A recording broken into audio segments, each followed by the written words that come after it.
नमस्कार दोस्तों। आज हम एनसीईआरटी कक्षा 7 के विज्ञान का एक बेहद रोचक पाठ पढ़ने जा रहे हैं, जिसका नाम है रेशों से वस्त्र तक की यात्रा। बच्चों, वैसे तो हम पिछली कक्षा में पढ़ चुके हैं कि कुछ पौधों तथा कुछ जंतुओं से हमें रेशे प्राप्त होते हैं, पर यह पाठ हमें बताएगा कि ऊन और रेशम जैसे जंतु रेशे कैसे प्राप्त होते हैं और उन्हें वस्त्रों में बदलने की प्रक्रिया कैसे होती है।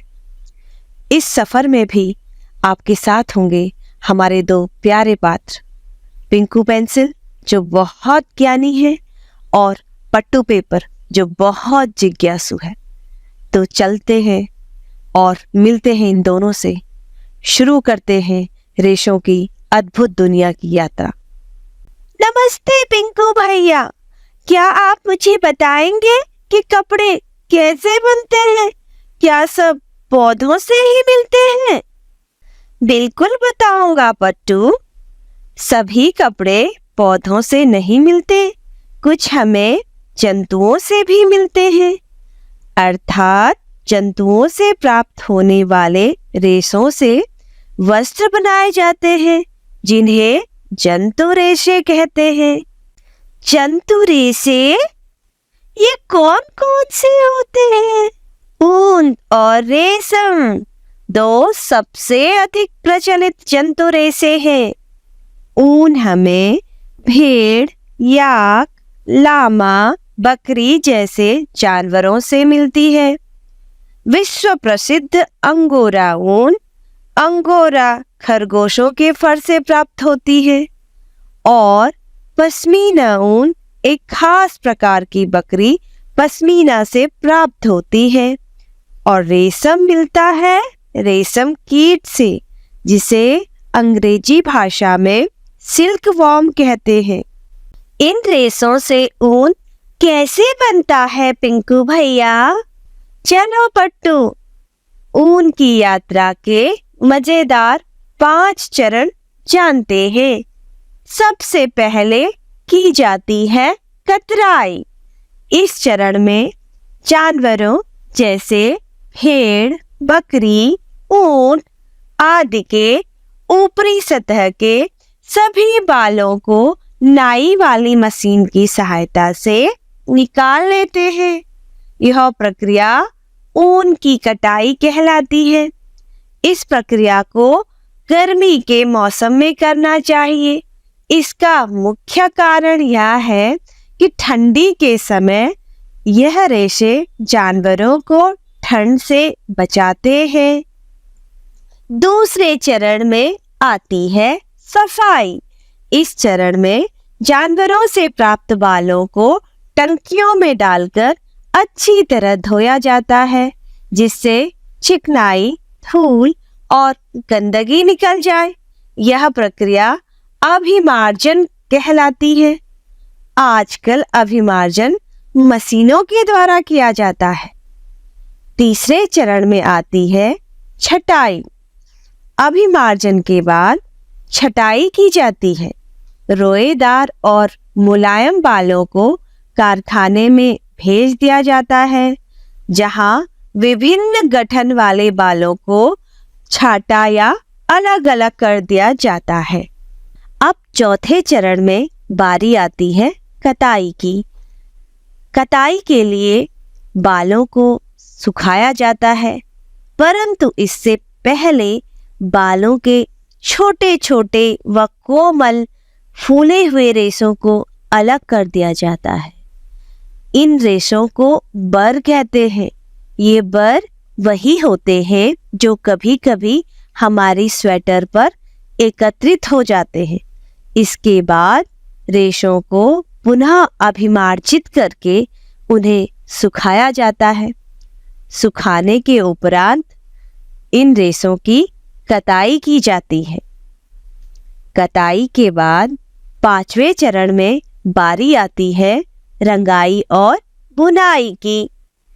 भेड़ अथवा बकरी की सामान्य ऊन काली, भूरी या फिर सफेद होती है और विभिन्न रंगों के वस्त्र प्राप्त करने के लिए इस रेशों की रंगाई की जाती है और रंगाई के उपरांत हमें बहुत सुंदर रंगों के वस्त्र मिलते हैं।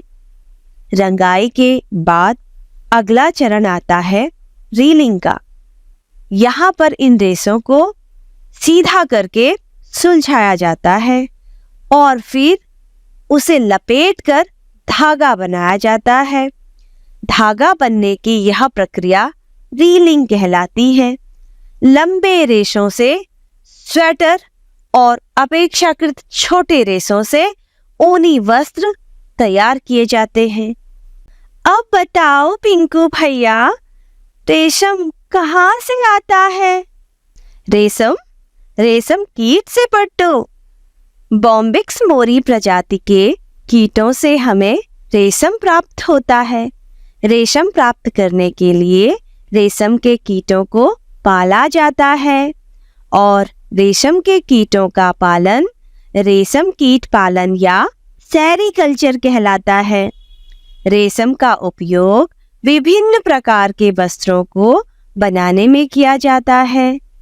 एक प्राचीन चीनी लेखक के अनुसार रेशम को सबसे पहले चीन में सम्राट हुआंग टी ने अपने बगीचे में देखा था।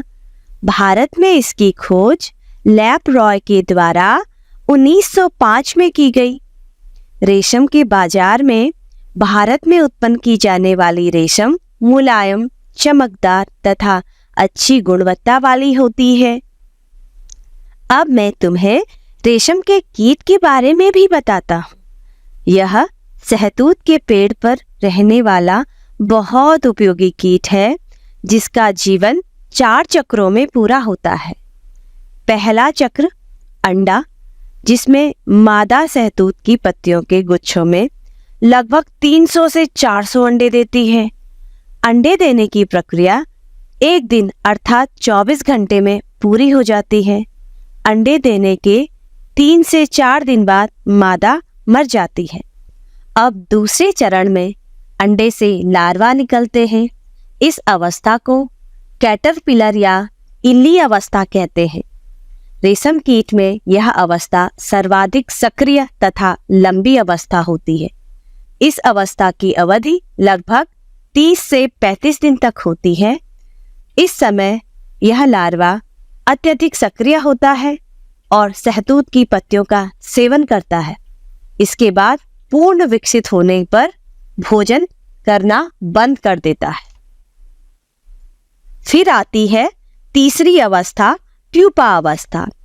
लार्वा के पूर्ण विकसित होने के बाद यह अपने शरीर के चारों ओर प्रोटीन से बना एक पदार्थ स्रावित करके जाल बुन लेता है। यह जाल उसे अपने स्थान पर एक जगह पर बने रहने में सहायता करती है।